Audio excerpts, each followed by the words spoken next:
ang hinahangad ng aking puso.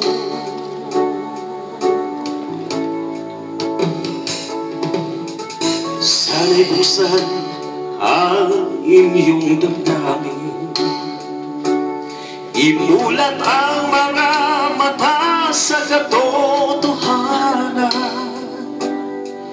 Kaligtasan pinangarap mo ay kay daling makakamtan.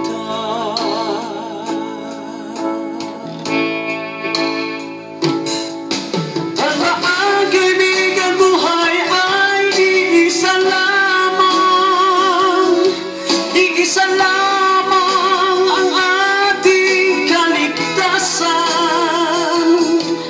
Huwag sayangin ang pagkakataon, dumating na ang tamang panahon. Si Yahushua nag-iintay sa iyo ngayon.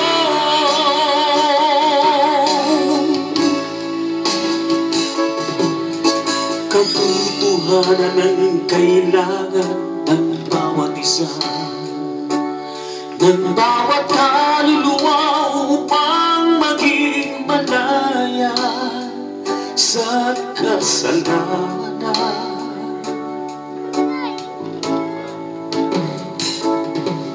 Pagsisisi ang siyang susi ng lahat,